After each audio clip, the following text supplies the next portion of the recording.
of you who don't know me, I started working with Naveen in 1979, going back a very, very long time, and have been a writer and an author. Interested in the arts, architecture, tourism, etc. That has been the space that I've devoted part of my professional life to.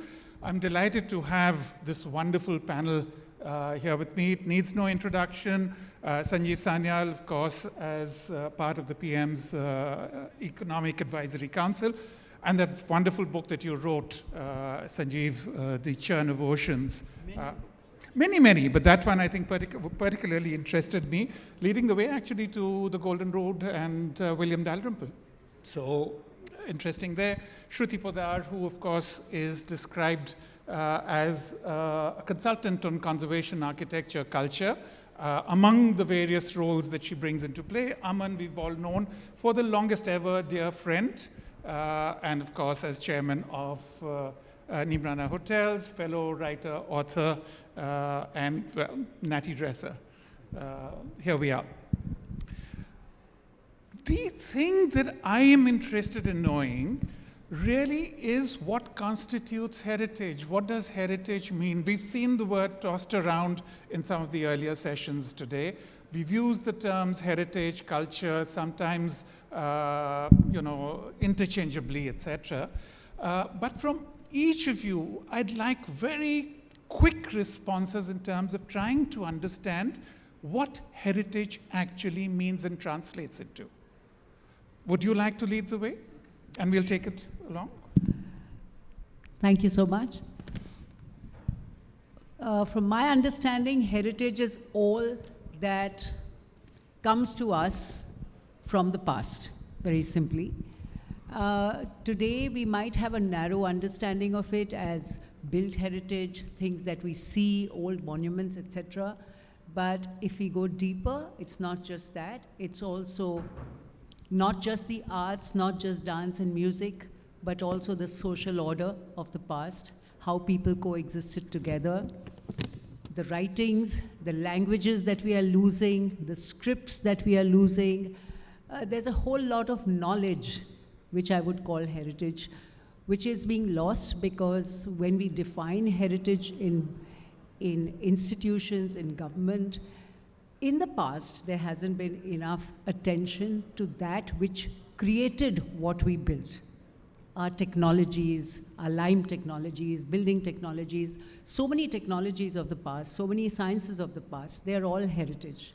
Also, how we live together, our value systems, the way of speaking, the way of addressing people, what comes from the past is very quickly being replaced by modern ideas, things imported from the West. So a lot comes into heritage. And a lot doesn't actually, because that is an argumentative space. Yes. I'm going to jump in very quickly on that. Okay. Not everything that comes in from the past is necessarily heritage. We do need to make a difference. Not everything. I defined certain yes, things. I mean, yes. A house that my great-grandfather might have owned, let's say in a village in Rajasthan, may qualify as a property that was created at a certain point in time, representing a certain age and period, but does it necessarily mean the heritage, etc., that we're talking about in terms of whether material or built heritage? Sanjeev, would you also like to give us a sense of what heritage So I'll agree and disagree. So obviously what we consider heritage is what we inherited. So it can be built spaces, it can be soft cultural things, it can also be natural landscapes, by the way. But let me say a few things. First of all, not everything we inherited is worth or even possible to keep, to conserve, or even meaningfully to do so. And I am a big believer, although I write books on history, and a big enthusiast for conservation and so on, I do believe that we also need to embrace modernity, and we can't be sentimental about the past. In any case, we have a very limited agenda here. We are not, this is not a culture ministry discussion, this is a tourism-oriented discussion. So what does heritage mean in the concept, in the context, in the narrow context of what we are trying to do, which is tourism? And in here, let's be clear, tourism is ultimately an economic and commercial activity. What is the role that we have for heritage here? Not in terms of any other reason, social or sentimental reason we have, just from pure dhando reason. And here let me say that in this context, the most important thing that matters is storytelling. And in a sense, these buildings, the culture, the soft culture, whatever, are backdrops and props to that storytelling as part of a product we create to sell to whoever it is that we are selling this to.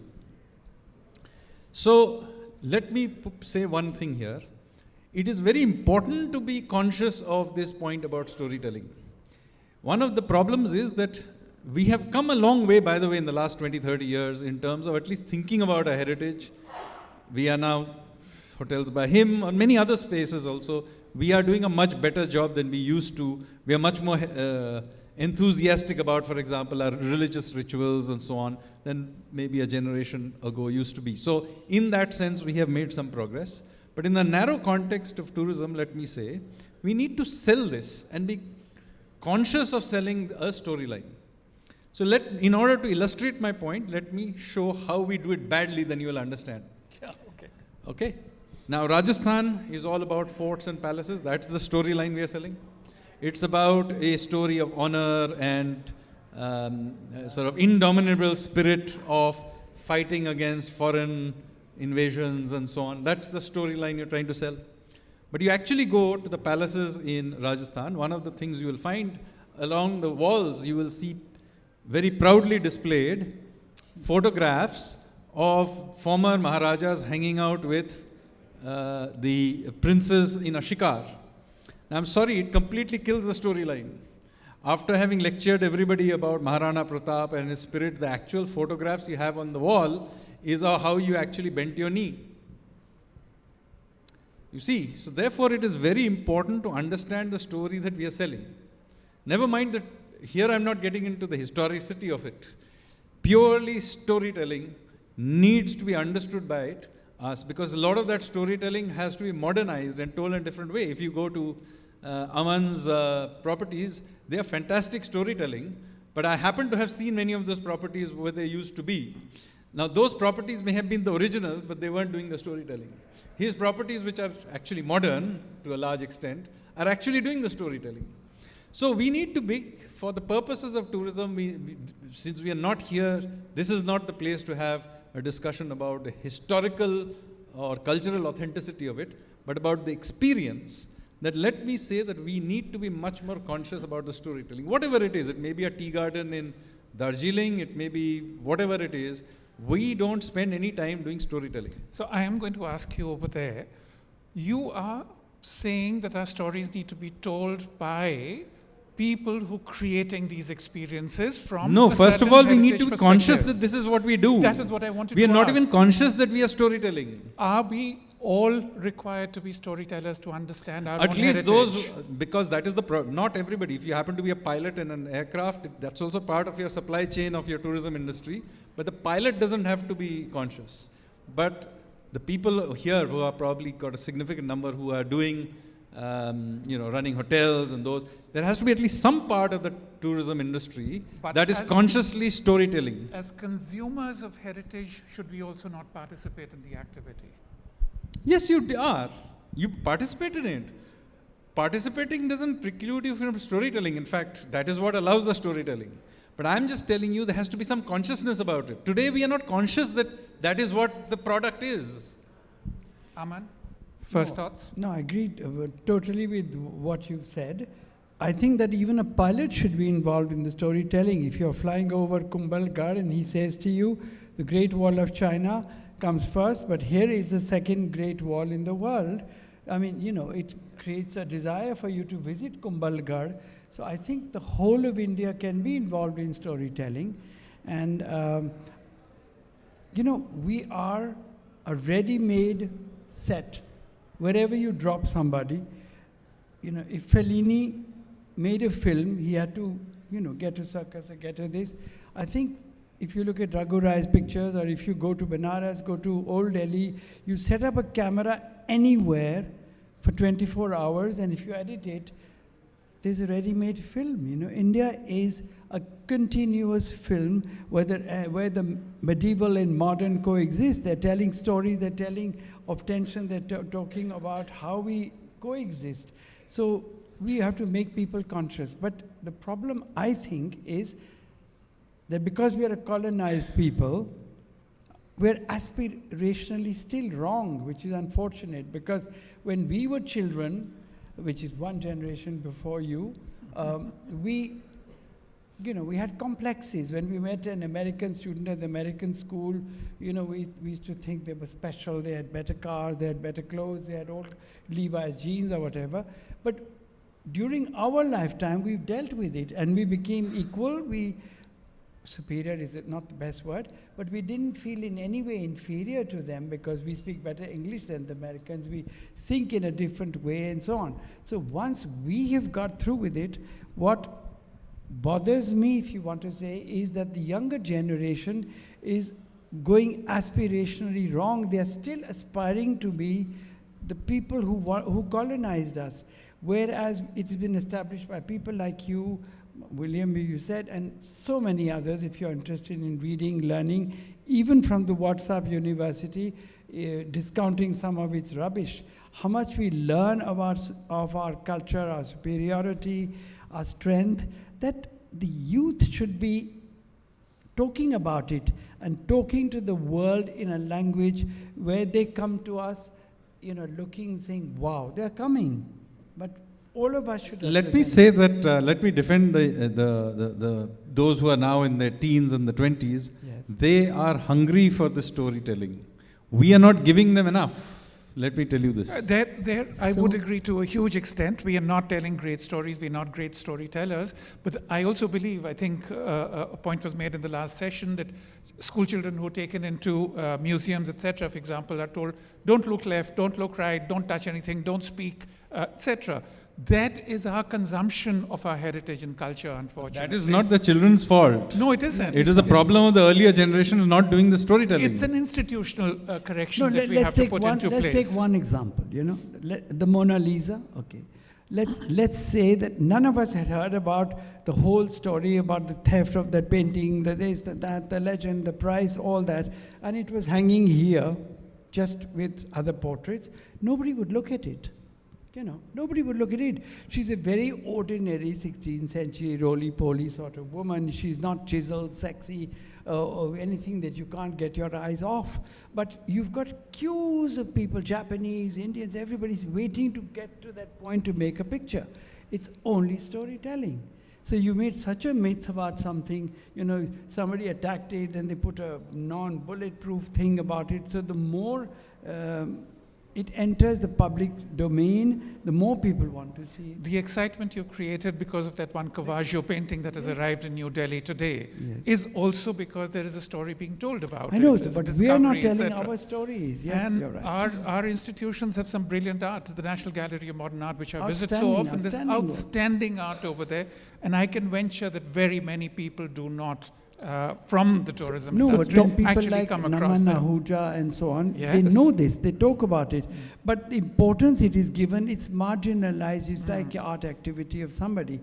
If we make it central activity, like the French, they make such a big thing about it.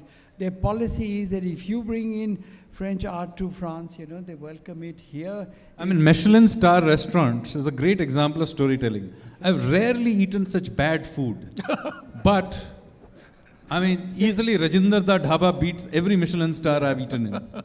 But the hoo-ha about it, a large plate with a small pea on it. It's just incredible. It's the emperor's new clothes, actually. We are supposed to fall in line and say, God, you don't know this, you don't know that. Yeah. Well, just talking about storytelling, agreeing with him. Ramgarh Shekhawati, that entire region which I've taken up 12 years ago, nobody knew about that town. And I had an exhibition called Ramgarh Shekhawati Past, Present and Future. That's right. It was the first time that the Rajasthan government heard about that town. No, that's not true. That's That's not not true. entirely I true. went know there in we've all- 1977. I wrote a book that took the whole world to see it. But the Rajasthan government was saying, वहाँ तो कुछ है ही नहीं, वहाँ तो भूड़ है, वहाँ तो क्या देखेंगे लोग. So Aman, I also heard about Shekhawati from you, and because No, of no, you. but But I'm I'm talking saying about that- that particular town. They knew about Shekhawati, they went to Mandava, they no, I went to other took places. so many people to Ramgarh myself, Yeah, you yeah, know, it's but got the I'm most saying beautiful that it was frescoes. marginalized because... No, the point, Yeah. I'm making a different Yeah, point. okay. What I'm saying is when I went 12 years ago, most people had heard, when we spoke about Shekhawati, it meant Mandava or Navalgarh and so on. Today, I'm just talking about storytelling. So, Yeah, yeah. of course, the veteran Aman, we have all learned from him. But it was only storytelling and not about forts, but about wall paintings, about the herbs. And what that a are growing there. fabulous story it is. It you know. is. Look, you can market anything with a good story. And yet, our best stories are not even told. You can go to, by the way, if you go to Haldi Ghati, which has got probably one of the best stories of resistance anywhere on the planet. Yes. Okay. Again, yeah, who against who? Yeah. You go over there, there's actually, the government has put a 2-lane highway through the Ghati.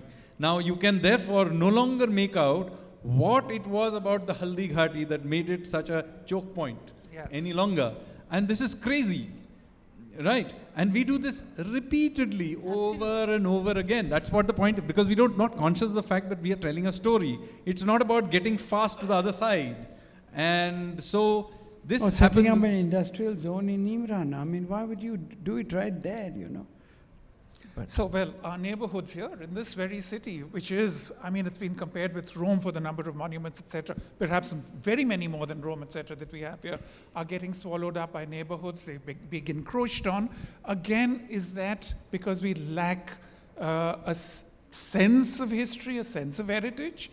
No, but what you were saying, why don't you complete that, you know? So when About so many Ramgarh? people now come to Ramgarh, tell us what is it so, that in they fact, reco- Naveen wanted my title to be the Ramgarh project, but anyway. No, so I'm basically, asking a when I different went question. there, No, I was no. absolutely. I'm sorry. asking a different question. Yeah. I'm saying, when all the people who come there, Ah. you know, what is it that catches their fancy? What is it they go and tell people? Because Yes, let's stay on exactly, the subject of exactly. storytelling. So Yeah. I'll begin with me. Yes. For the first time I went there, it was 50 degrees centigrade, 12 years ago. And when I went there, I was living in the UK at that time, but when I went there, the kind of heritage I saw there, the kind of wall paintings and the intensity within 2 kilometers of wall paintings, I have never seen such a thing in the entire world. I've traveled the world over, and this entity, this town, which had the highest per capita income in the world, which had such an intensity of heritage and art, was completely unknown and ignored. And so I took it upon myself as a tourist first, but also as a stakeholder who wanted to but find a again land you're of telling your heritage. story. I'm saying something else. Now let's discuss what, Yeah. you know. What I'm saying is that when people come there, now many people have visited it. Yes. What is it that, one thing when they say, wow, we've never seen this before. The experience they take away. Because So- I talked about it as an open air art gallery. It is, And if you yes. look at Pompeii and the frescoes, Yeah. you know the statistics of Shekhawati, that will interest you. Shekhawati is 1/7 of Rajasthan. It is roughly the size of the valley of the Loire in France. Okay?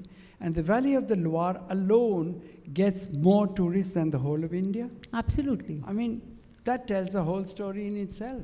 In a cluster of 2 kilometers, we have 100 Havelis with wall paintings on the walls Yes. and inside the Havelis and on their ceilings, secret rooms, Rang Mahals. And And the a government was kilometer wanting across you nobody have to go there. a kilometer across you have a forest with the second highest population of chinkara deer in the country. Within the city, we have a living Rasayan Shala, so perfect place for wellness tourism. So all these things attract a person to Shekhawati. Fair enough. I think we know particularities of places, etc. Some that have been discovered, some that are being discovered, some that ASI is simply keeping under mounds and cloaks, etc., because it doesn't have the wherewithal to support anything.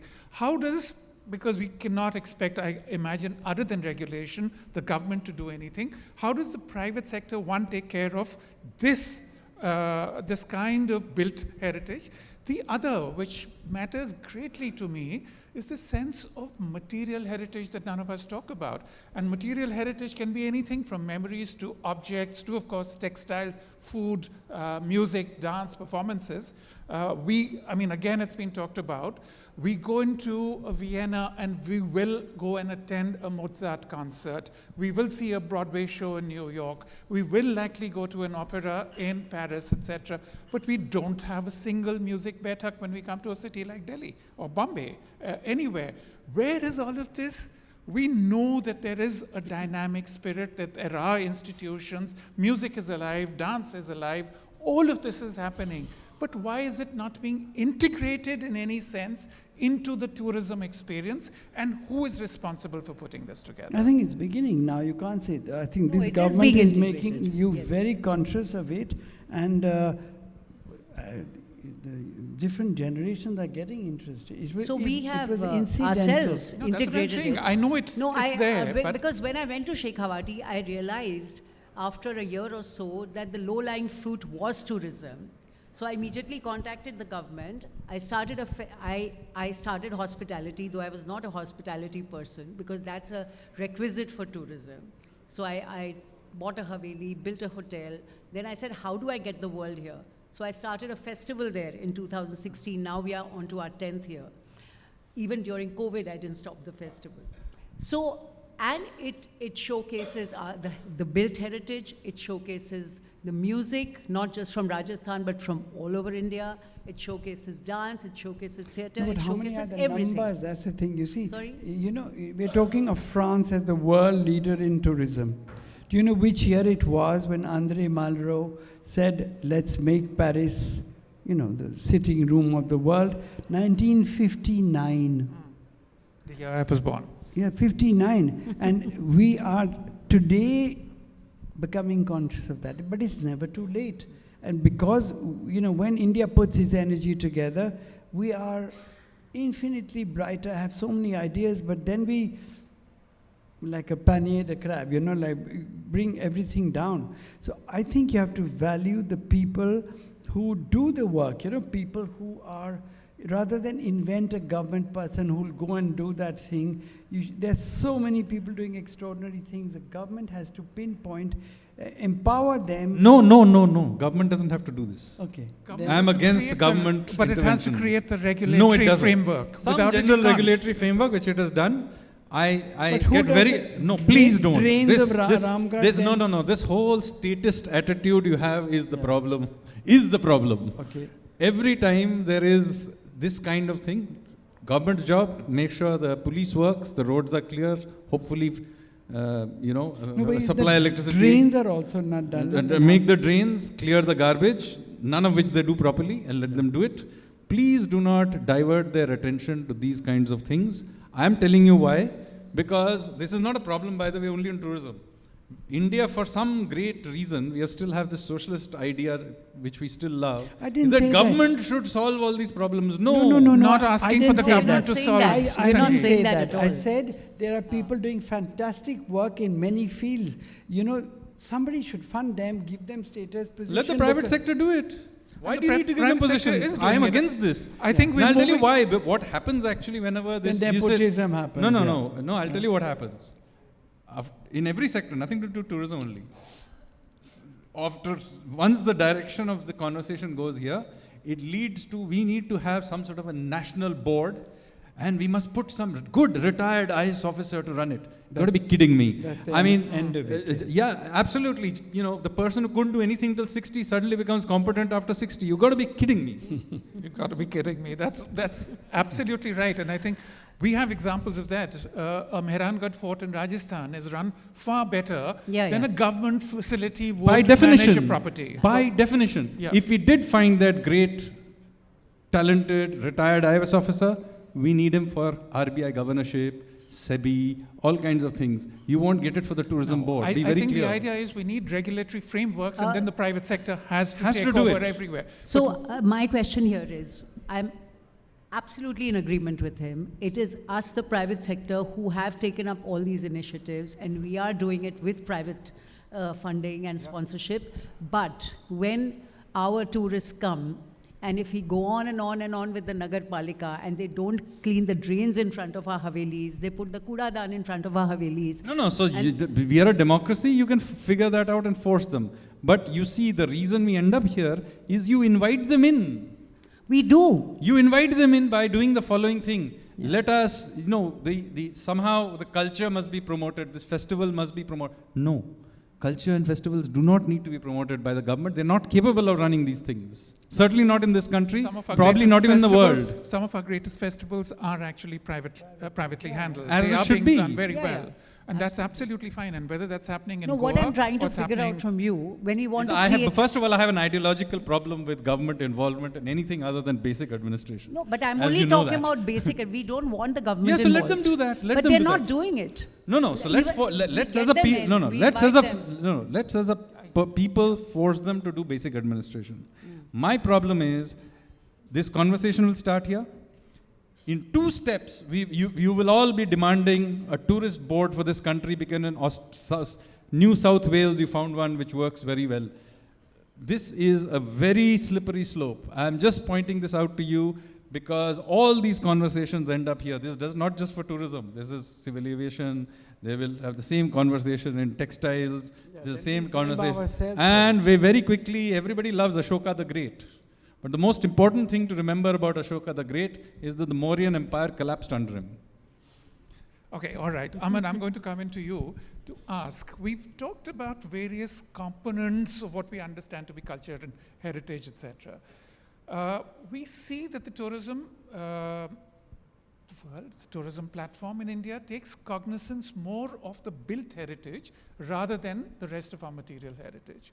What is it that we need to do to get their attention into our world of crafts, handicrafts, textiles, food, music, performances, etc.? Why is that not becoming integrated into the tourism zone? No, No. The heritage hotels are doing it, Yeah, but the hotels are doing it as, you see a Kalbelia performance is not the same thing as coming to a place which has specialized, ongoing, every evening performances, etc., because there is a role to be played. So let's take the Jaipur Literary Festival, okay?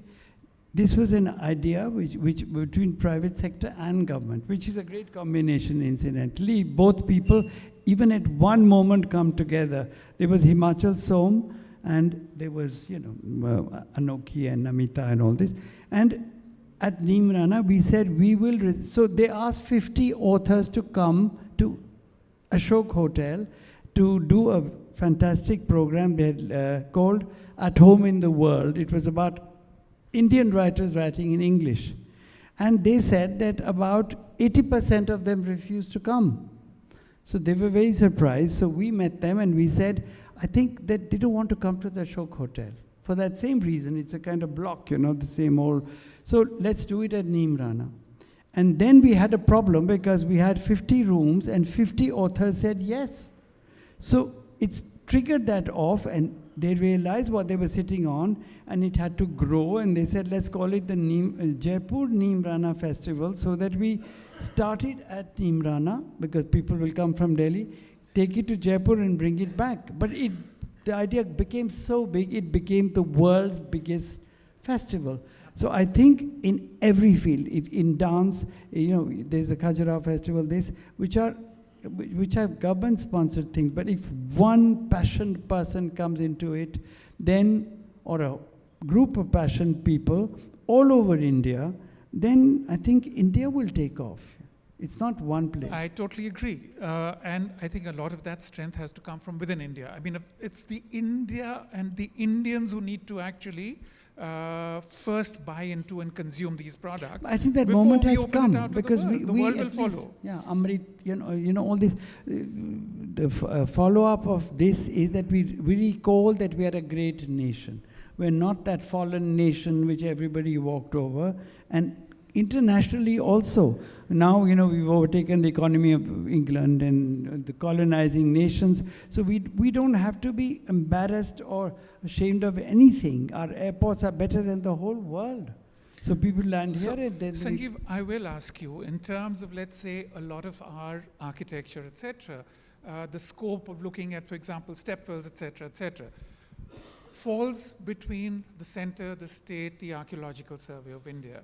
But if we want to see a revival of a stepwell to actually show how it functioned and how it can, in today's environment, actually be used and become useful, etc., who becomes that custodian? So obviously there is a bunch of things that will be in the national monuments. Now there, obviously, the government has to be a part of that because they own it. And there, the Archaeological Survey, I'm not a great fan of it, as you know. First of all, we need to be clear what is it that we want to preserve. And you can see I've written extensively on what I'm going to talk about. We first of all need to change our list of national monuments. And it's true of the states as well, but in national monuments. We have 3,695 national monuments. Mm-hmm. Let me tell you a little bit about them. All of these monuments were either inherited from the colonial government or from the princely states. We've added no more than a couple of dozen of them after independence. Okay? I actually, on the request of the Honorable Prime Minister, did a review of the national monuments. You will be amused to know that there are several dozen that the ASI has lost. They don't even know where they are. Okay? Of the others, there are several hundred that are random graves of colonial era officials. I'm not talking about Victoria Memorial or something major. These are PWD engineers in Nagaland and stuff like that. Even a dog's grave, actually. Yeah, there is probably a dog's grave somewhere. So we need to get rid of, there's, by the way, a non-monument. There was a statue to a East India Company brigadier who sacked Delhi in Kashmiri Gate, which was a national monument. And in the 1960s, that statue was sent off to his village in Ireland. The guy's name is John Nicholson. That empty space continued to be a national monument. Really? Yes. I got it removed last year in July. Is this the Nicholson Cemetery? No, the cemetery is also a national monument, but his missing statue is also a national monument. Okay. That cemetery also, I'm getting it removed. So first of all, we need to be clear what we want to preserve. That is why I made that point. The state can pay attention to a few things and do a good job of it. Even in that, because they tend to be very large monuments, the government should just focus on the really most important. No, but there's good news from your government, because the UP government and the MP government, they have delisted many of the state monuments, and they put them to tender, and we are now beginning work on the Fort of Jhansi. We are going to do... so that is what I was going to come to. That is very important. It's happening. I think we should... So that is what I was going to come to, that the very biggest monuments, I think maybe Taj Mahal cannot be privatized, but there's plenty that we can be privatized. In the state list, there are many. Even in the central list there are. Okay. And in addition to that, there is plenty of stuff that is generally lying around. Government does not own, the bulk of the heritage of this country is not in government hands, even though the big monuments are. For example, since we are talking about Shekhavati's whole place is scattered. Alsisar, my God, the town of Alsisar is unbelievable. But only that main palace is beautiful, but the rest of the place is just falling apart. So really the private sector needs to get its act together. I worked a lot on that. The problem is in Shekhavati, let's say the Junjunwalas come from Alsisar. Now one Haveli belongs to 140 people. Yeah. So nobody can take charge of it, and if they have a meeting, there's a rich Junjunwala, there's a poor Junjunwala. The rich one says, I'll buy you. He says, who are you to buy me? So it just gets into the mess that it is. But let me tell you, Junjunwalas have restored their Havelis. Yes. These are being restored in little pockets, etc. They are widely dispersed families. Let me tell you, actually, people don't know. What people don't know actually is that some of the richest wealth in the country actually comes from that tiny region. Things have changed in the last 10 years. A lot of private initiative is coming in, not just for reviving their Havelis and building hotels, but also CSR for reviving the Johars, other monuments, etc. What I do think, and which is again happening now, is that we have sensitized the culture ministry They are thinking of airports in Shekhawati, which was missing. A lot of people want to come, but they don't want to drive 4 hours from Jaipur. So we have to look at that kind of infrastructure to in 1980, encourage. it was about to happen that Yes. there was going to be an airport in Junjunu. Now it's happening now. Yeah. Okay. It's happening now. Okay, I know we're running out of time, so one last question for all of you. If there was just one initiative in terms of heritage that you would propose to the world of tourism in India, what would it be from each of you? Just that one initiative that you think would be a vital game changer somewhere.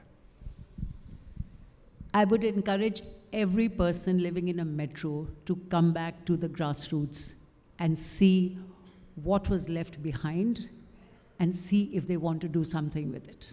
That's what you've done. Sanjeev? See, every state in India has an amazing story. In fact, every district will have an amazing story.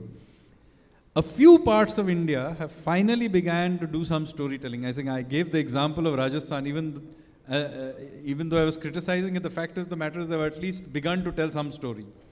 But in fact, every state in India, every district has amazing story. I mean, if you're thinking about really spectacular forts, actually the spectacular forts in India are not in Rajasthan. There are far more spectacular forts in Madhya Pradesh, and perhaps the most spectacular are in Maharashtra. These sea forts, Shivaji sea forts are unbelievable. So, there are other states that begin to tell the story, and we need to, telling the story is not just about having some vague pride in the matter. I mean, the Maharashtra is very, very proud of Shivaji, but the condition of the Maratha forts is abysmal. And Access is terrible. Yeah.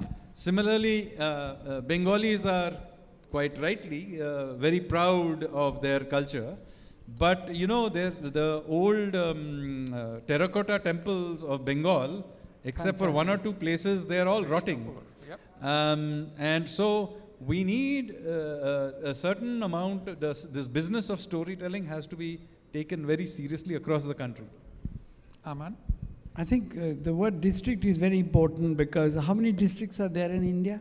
No idea. There are a few No, thousand of them. I thought you would know perhaps. No, I thought they were...